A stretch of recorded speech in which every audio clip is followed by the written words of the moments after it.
Hello दोस्तों, हम देख रहे थे अफ्रीका महाद्वीप। अफ्रीका महाद्वीप के पार्ट सेकंड में आपका स्वागत है। हम अफ्रीका के इस पार्ट सेकंड में बचे हुए अफ्रीका के बहुत सारे कॉन्सेप्ट और फैक्ट को कवर करने वाले, ठीक है। तो शुरुआत करते हैं पहले फैक्ट से या फिर कहें पहले टर्म से। वो ये है कि अफ्रीका महाद्वीप दुनिया का एकमात्र ऐसा महाद्वीप है जिससे कर्क रेखा, मकर रेखा और विषुवत रेखा तीनों रेखाएं होकर गुजरती है, ठीक है। तो सबसे पहले अपन देखने वाले हैं कि कौन कौन से जो देश है जिनसे होकर के ये रेखाएं गुजरती है। तो सबसे पहले ये वेस्ट सहारा, पश्चिमी सहारा, फिर मोरिटानिया, फिर माली, फिर अल्जीरिया और फिर ये ऊपर यहाँ से लीबिया और इजिप्ट, ठीक है। ये बेसिकली ये 6 कंट्रीज है यहाँ पे, ठीक है। तो इनमें से 6 इन कंट्रीज को याद रखने के लिए भी मार्केट में एक छोटी सी प्यारी सी ट्रिक चलती है, वो देख लेते हैं अपन। पीएम माली में है, ठीक है। तो यहाँ पे माली में है, ठीक है। तो यहाँ से पी से हो गया पश्चिमी सहारा, एम फॉर मोरिटानिया, यहाँ पे एम फॉर माली, और ये आ की मात्रा अल्जीरिया, ली फॉर लीबिया और मे फॉर इजिप्ट या फिर मिस्र। आप मिस्र याद रख सकते हैं, ठीक है। वैसे आपकी अपनी भी अगर कोई ट्रिक्स है तो आप उससे भी याद रख सकते हैं, नो डाउट। और अगर आप पिक्चर्स से याद रखना चाहते हैं तो वो तो सबसे बढ़िया बात हो जाएगी, ठीक है। तो चलते हैं फिर विषुवत रेखा की ओर। यहाँ से ये आप गौर करिएगा, ये जो है यहाँ से विषुवत रेखा गुजरती है, एकदम बीचों बीच विक्टोरिया झील भी है यहाँ पे, विक्टोरिया झील से बीचों बीच होकर गुजरती है, ठीक है। तो ये कंट्रीज कौन कौन से है देखते हैं। फर्स्ट कंट्रीज है गेबोन, ठीक है। फिर गेबोन, फिर कांगो, फिर डेमोक्रेटिक कांगो, फिर यहाँ पे युगांडा, और ये विक्टोरिया झील से होते हुए केनिया से होते हुए निकल जाती है, ठीक है। तो ये कंट्रीज है जो विषुवत रेखा से होकर गुजरती है।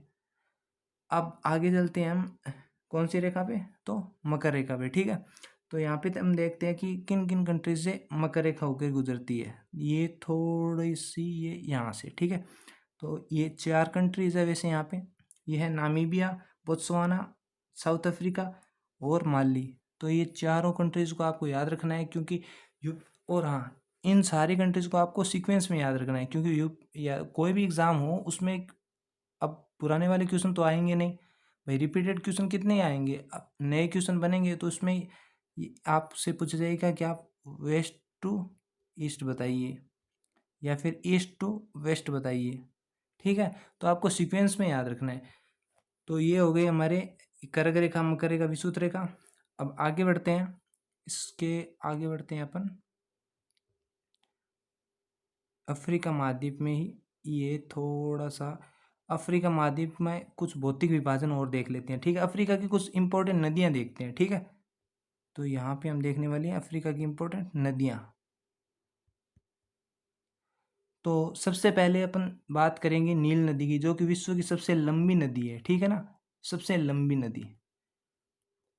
तो यहाँ से आप गौर फरमाइएगा, ये है लेक विक्टोरिया, और यहाँ पे एक लेक है लेक ताना। लेक विक्टोरिया से एक नदी निकलती है जिसको हम सॉरी, इसको ब्लू नील कहते हैं और इसको वाइट नील कहते हैं, ठीक है। ये दोनों सूडान के खार्तूम में मिलती है और यहाँ से नील नदी निकलती है, ठीक है। ये नील नदी वैसे ये पूरी की पूरी नील नदी ही है। ये यहाँ पे खार्तूम में मिलने के बाद इसको स्पेशली नील नदी कहा जाता है। तो ये है नील नदी। आपको देखना है कि नील नदी किन किन देशों से होकर गुजरती है, ठीक है। तो ये काम आपका है, ठीक है। सारी चीज़ें मैं थोड़ी बताने वाला हूँ। तो चलो आगे आगे बढ़ते हैं अपन। नील नदी के बाद में कांगो रिवर, ये अफ्रीका की सबसे इम्पोर्टेंट रिवर है, सबसे इम्पोर्टेंट में से एक बोल सकती हो आप, सबसे इम्पोर्टेंट में से एक, क्योंकि काफ़ी घनी आबादी रहती है, काफ़ी बड़ी जनसंख्या यहाँ पे निवास करती है अफ्रीका की। और यहाँ से काफ़ी सारे क्वेश्चन भी पूछे जाते हैं, ठीक है। तो आप इसकी लोकेशन याद रखिएगा। ये इमेज है ना, आपके माइंड में इमेज आपकी छप जानी चाहिए कि यहाँ पे है कांगो रिवर है, ऊपर थोड़ी सी हमने देखा नील रिवर है, यहाँ पे एक और रिवर है अफ्रीका की काफ़ी इंपॉर्टेंट रिवर है, नाइजर रिवर, नाइजर रिवर। अब आपका होमवर्क या फिर मैं कहूँ टास्क ये है कि आपको देखना है कि ये रिवर किन किन देशों से होकर गुजरती है। एटलस तो आपको फॉलो करनी पड़ेगी। अगर आप एटलस फॉलो नहीं करोगे और सिर्फ किसी वीडियो के सहारे रहोगे तो कब तक चलेगा, वो नॉलेज आपको ज़्यादा दिन तक नहीं चलने वाली, ठीक है। तो मेक श्योर कि आप एटलस को भी देखते रहें, और जो भी ये क्वेश्चन है, भले ही आपको ये बड़े छोटे लग रहे हों या मामूली लग रहे हों टास्क, पर मेक श्योर अगर आप इसको करोगे रेगुलर बेसिस पे, तो आप खुद पाओगे कि आपने बहुत अच्छा नॉलेज गेन किया है, ठीक है ना। तो एक रिवर और देख लें यहाँ पर, ये है जाम्बेजी रिवर, अफ्रीका महाद्वीप की एक महत्वपूर्ण रिवर, जो हिंद महासागर, ये इधर है ना, हिंद महासागर की ओर आकर के अपना जल डालती है, ठीक है। बाकी आप देख सकते हो, ये अपना जल यहाँ पे गिनी की खाड़ी, ये अटलांटिक, और ये भूमध्य सागर, ठीक है। तो ये होगी अफ्रीका की 4 महत्वपूर्ण नदियाँ, ठीक है। तो आगे बढ़ते हैं। अफ्रीका की 4 महत्वपूर्ण नदियों के बाद में थोड़ा सा भौतिक विभाजन जो हमने पहले भी कवर किया था, पर इसको एक बार और अपन करने वाले हैं, ताकि थोड़ा सा रिवीजन भी हो जाए साथ साथ में। तो देखते चलिएगा, ये देखिए आप, एटलस माउंटेन ये है आपका, एक बार और रिवीजन कर लेते हैं भाई, क्या दिक्कत है। ये सहारा मरुस्थल लगभग 10 देशों में फैला हुआ है। अच्छा, आपको है ना, ये भी क्वेश्चन आ सकता है भाई कि निम्नलिखित में देशों में से सहारा मरुस्थल कहाँ कहाँ फैला हुआ है। तो आप है ना, चलो आपको ये फर्स्ट वाले मैप में देखते हैं, ये वाले मैप में देखते हैं। तो आपको इसमें क्या है कि आपको ऐसे नहीं, कोई भी कंट्रोवर्शियल क्वेश्चन नहीं पूछेंगे, ठीक है ना, कि भाई जैसे कि ये सारे देश हैं, यहाँ पे तो सहारा मरुस्थल की मिट्टी है ही। अब इसका मतलब ये नहीं है कि चारों ऑप्शन यहीं से होंगे। अगर आपसे नहीं पूछा है तो 3 ऑप्शन मेक श्योर यहाँ से होगा, और एक ऑप्शन कहीं साउथ से होगा, ताकि मतलब कंट्रोवर्शियल क्वेश्चन एग्जाम में से नहीं पूछे जाएंगे, ठीक है ना। तो मतलब ऐसे नहीं कि नहीं नहीं सूडान में है, साउथ सूडान में नहीं है, या फिर इसकी मिट्टी मतलब इरिट्रिया में है, इथोपिया में नहीं है, ऐसे नहीं है। मतलब पास पास में है तो यार मरुस्थल है, मिट्टी उड़ के आएगी होगी, क्या ही दिक्कत है। इरिट्रिया से थोड़ी मिट्टी उड़ के इथोपिया में आ गई होगी, क्या दिक्कत है। तो मतलब ऐसे मतलब फंसिएगा मत, कोई भी सवाल में ना अड़िएगा मत, ठीक है ना, कि नहीं नहीं ये तो यही होने वाला है, ये कंट्रोवर्शियल नहीं होना है अपने को, ठीक है। अगर एग्जाम में आएगा तो मेक श्योर कि अंगोला दे देगा, साउथ अफ्रीका दे देगा, तो आपको उससे एलिमिनेट कर लेना है, ठीक है। तो चलो आगे बढ़ते हैं। तो ये भौतिक विभाजन में आप थोड़ा सा ये देख लें कि ये साहेल रीजन है, सहारा के जस्ट नीचे वाला रीजन कौन सा, साहेल रीजन। हाँ, इनको भी आपको नॉर्थ टू साउथ सेट करने का पूछ सकते हैं, ठीक है।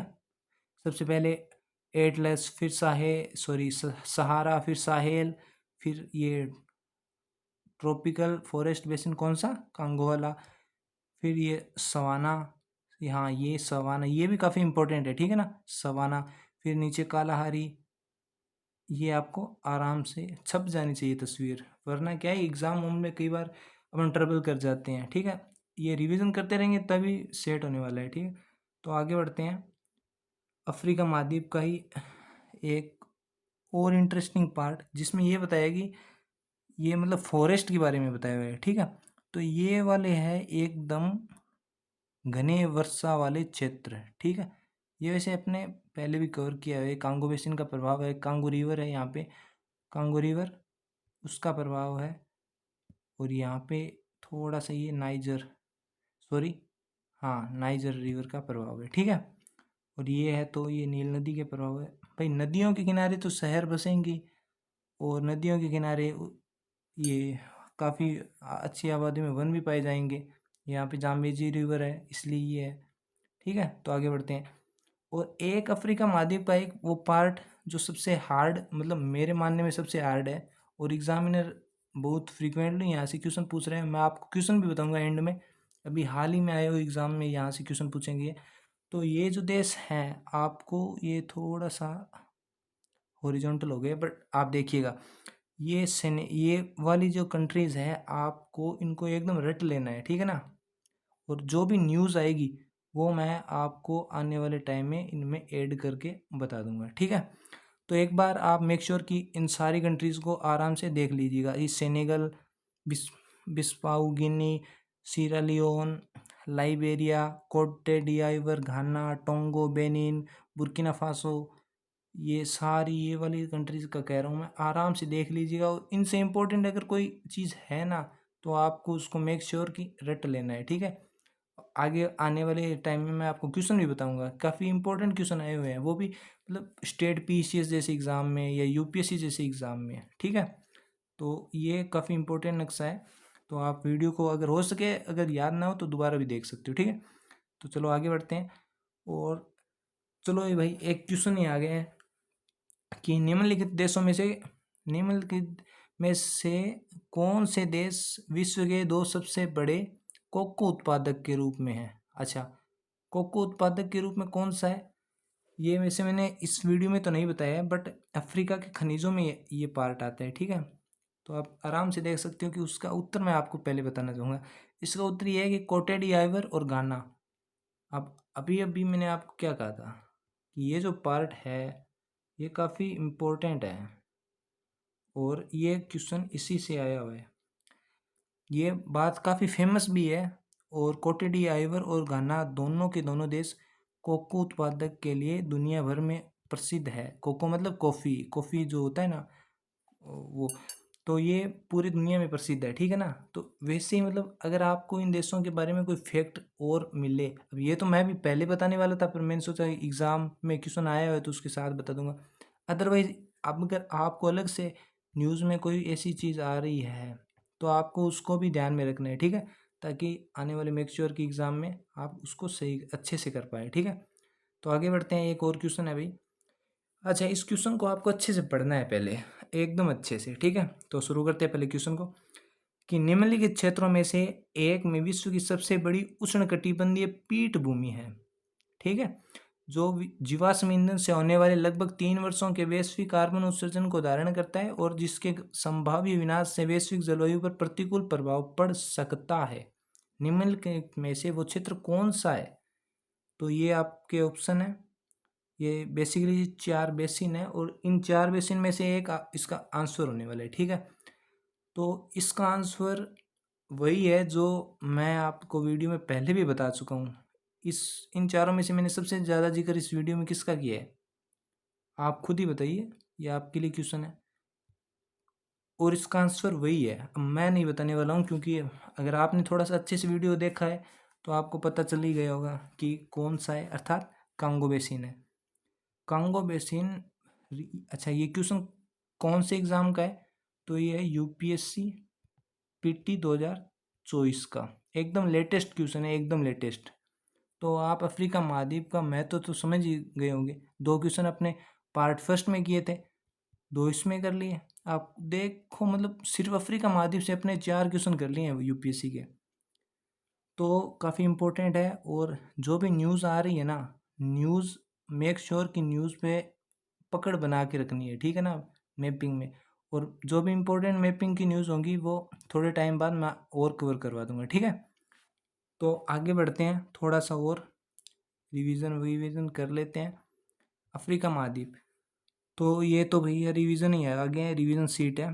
कर करेगा कहाँ कहाँ से गुजरती है, तो एक ये छोटी सी ट्रिक थी कहीं से मैंने देखी थी कि पीएम माली में है, तो इससे आपकी वो सारी कंट्रीज कवर हो रही हैं।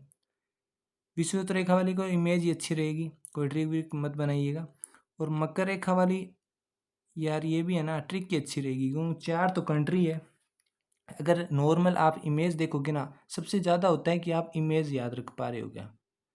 अगर आप इमेज याद रख पा रहे हो तो सबसे बेटर वही होता है। तो आप चलो आंख बंद करो और एक्टिव रिकॉल करो, ठीक है। एक्टिव रिकॉल करो और मुझे बताओ कि कौन कौन सी कंट्रीज से मकर रेखा होकर गुजरती है, वो कौन सी 4 कंट्रीज है जहाँ से होकर मकर रेखा गुजरती है।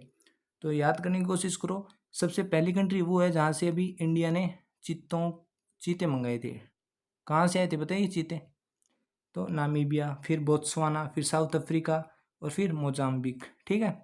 और फिर चलते हैं अपन विषुवत रेखा पे। विषुवत रेखा वाली कंट्रीज काफ़ी इंपॉर्टेंट है, वो कौन कौन से हैं, तो आप खुद ही बताइए। इमेज की सहायता से आप खुद पहले इमेजिन कीजिए क्या हमने पढ़ा क्या था, तो धीरे धीरे आप सोचोगे। तो फर्स्ट था गेबोन, फिर था कांगो, फिर कांगो रिपब्लिक, वो कांगो रिपब्लिक, फिर शायद हाँ युगांडा, फिर ये विक्टोरिया झील से होकर के केन्या से होकर के निकल जाती है, ठीक है। विक्टोरिया झील से एकदम बीचों बीच से होकर जाती है, ये भी आपको याद रखना है, विक्टोरिया झील से गुजरती है, ठीक है। तो एक मेरा क्वेश्चन आपसे और रहेगा, एक्टिव रिकॉल आपको करना ही चाहिए यार, बाकी आपकी समझ पे है, आप करते हो या नहीं करते, बाकी फ़ायदा सब बहुत अच्छा मिलता है, ठीक है। तो आँख बंद कीजिए और मुझे ये बताइए कि मेटल का संबंध किन किन देशों से था। मेटल का संबंध हमने पिछले पार्ट 1 में किया था, पार्ट 1 में हमने किया था। तो आप बताइए कि किन किन देशों से संबंध था मेटल का, ठीक है। तो आगे बढ़ते हैं और इस वीडियो को एंड करते हैं। और आप देखिएगा कि अफ्रीका महाद्वीप को अपने इम्पोर्टेंट चीज़ों को तो सारी को कर लिया, ठीक है। और जो करंट अफेयर होगा वो आने वाली क्लास में सारे वर्ल्ड का कवर करवा दिया जाएगा, ठीक है। तो मेक श्योर कि सारे के सारे क्वेश्चन जो आपके वो कवर हो जाए, सारे के सारे क्वेश्चन, ठीक है। तो बने रहिएगा और इसी तरह से नेक्स्ट वीडियो में अपन मैपिंग का नेक्स्ट पार्ट लाने वाले हैं। और अच्छा, आपको एक बात बताता हूँ कि ये जो पढ़ाने का पर्पज़ सिर्फ ये है कि आपके एग्ज़ाम में क्वेश्चन क्लियर हो पाए। एग्ज़ाम बेस्ड है ये सर, ठीक है ना। एग्ज़ाम बेस्ड है, आपके एग्ज़ाम में हल होने चाहिए, ठीक है। तो ठीक है, नमस्ते।